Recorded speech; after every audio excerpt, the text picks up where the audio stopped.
Direct News TV. October 4, 2023. As Russia's war grinds on, is global support for Ukraine waning? On Sunday, Slovakia's former Prime Minister Robert Fico, a left-wing populist, won parliamentary elections with his SMRSSD party, having campaigned on a promise to withdraw military support for Ukraine and stop sanctioning Russia. It sent a worrying signal to Kyiv, which in recent weeks has been rowing with one of its staunchest allies, Poland, over the issue of Ukrainian grain imports, while watching on as U.S. Republican lawmakers threaten to scupper a new aid deal. These developments have stirred talk of a global shift in sentiment toward supporting Ukraine as the war grinds on, more than a year and a half after it began. According to Tiona Lavrelashvili, an analyst at the European Politics Center, they could signal that several allies are ready for a pragmatic solution to the end of the war. But Kyiv will be worried but not panicking by the growing sense that some traditional allies have fallen out of step, said Sean Hanley, an associate professor in comparative Central and East European politics at University College London. Fico still needs to form a coalition, but the pro-Kremlin, anti-Kyiv rhetoric that saw his party win marked a significant departure from Slovakia's position since the start of the war. As recently as April, Slovak President Zuzana Čaputová traveled to Kyiv in what had been a then-routine show of support. Hanley told Al Jazeera that Kyiv will likely be concerned about the Slovak pivot towards Russia because it signals that Ukraine fatigue is setting in among allies, while fears of Slovakia's military aid potentially being cut are less worrying. Even so, pro-Kremlin sentiment in Slovakian politics, Hanley said, is not as widespread as in countries such as Serbia or Bulgaria. Instead, you see more Ukraine-skeptic views that prioritize national interests over international causes, as populist illiberal trends challenge the idea that you've got to emulate the West. Kyiv will also be concerned by Slovakia potentially joining Hungary in carving out a Ukraine-skeptic alliance within the European Union bloc.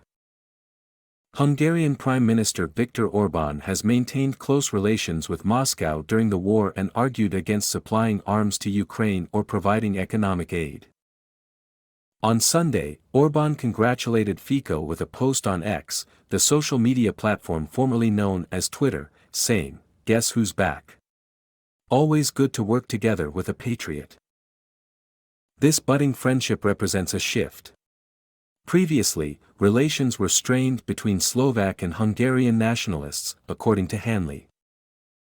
Now, he said, there is a departure from traditional kind of nationalist enmities whereby you pick a fight with the guy next door, to culture wars, with the focus on skepticism of the rest of the EU, of LGBTQ rights, feminism and potential immigration from non-European countries.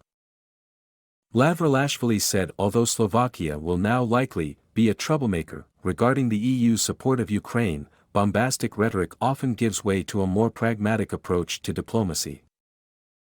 It is a trait that Fico has often displayed, according to Hanley, who said for him to become leader, he must compromise with another party to form a coalition.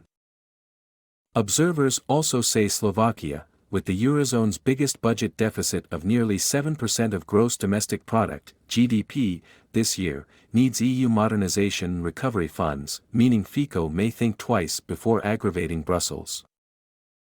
Polish spat. Since the outbreak of the war in February 2022, Poland has been one of Kyiv's most committed allies.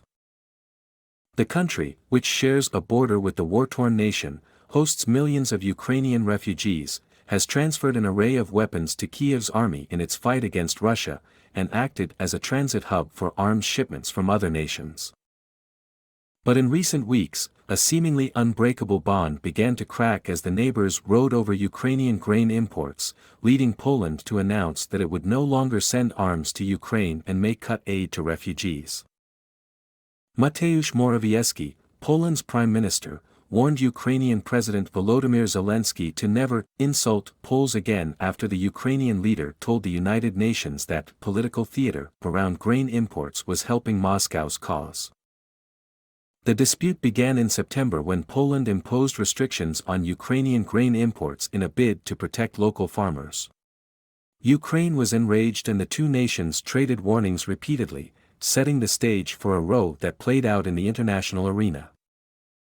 Robert Psell, a senior fellow at the Casimir Pulaski Foundation in Poland, told Al Jazeera that despite the unpleasant rhetoric between the two nations, key strategic support for Ukraine will not change.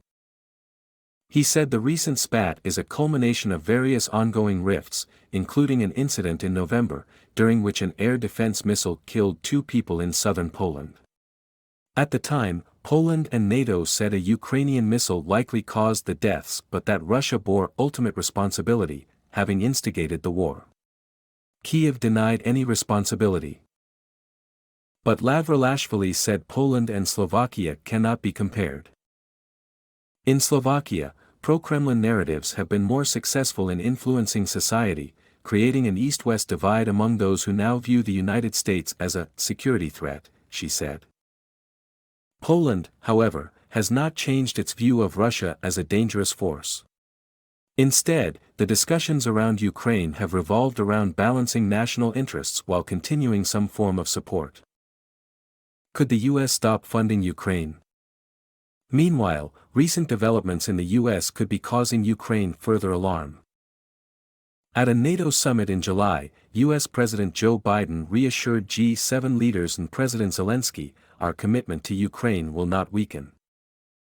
But late on Sunday, a compromise reached in U.S. Congress to prevent a government shutdown saw a new funding deal for Ukraine abandoned, largely because of resistance from hardline Republicans. The subsequent removal of Kevin McCarthy as Speaker of the House of Representatives has added to the uncertainty around aid for Ukraine. Joshua Tucker, head of the Jordan Center for the Advanced Study of Russia and professor of politics at New York University, told Al Jazeera the stopgap bill should be viewed in the context of the very peculiar situation of U.S. domestic politics at this point in time. He said the bill was forced by a small section of the Republican Party and does not reflect an overarching shift in U.S. politics. Instead, support for Ukraine will depend more on the direction former President Donald Trump, the frontrunner for the 2024 Republican presidential nomination, chooses to take. Tucker explained that in the U.S., the political narrative around Ukraine is focused on whether the government is spending too much money on the war, unlike in Europe, where there is more of a desire for the conflict to be over because of its direct effect on energy prices and quality of life. Perhaps sensing this shift, most EU foreign ministers convened outside the bloc for the first time this week, visiting Kyiv on Monday in a public display of unwavering solidarity, while Poland and Hungary sent representatives. "I don't see any member state faltering," Josep Borrell, the EU's High Representative for Foreign Affairs, said after promising Ukraine billions of euros in military aid and training for fighter pilots. On Tuesday, President Biden assured his counterparts by phone that he remains confident Congress will approve aid for Ukraine, for as long as it takes. "My name is Kingsley. Please like, share, subscribe and hit that notification bell so you can be the first to be notified whenever we post. You won't regret it."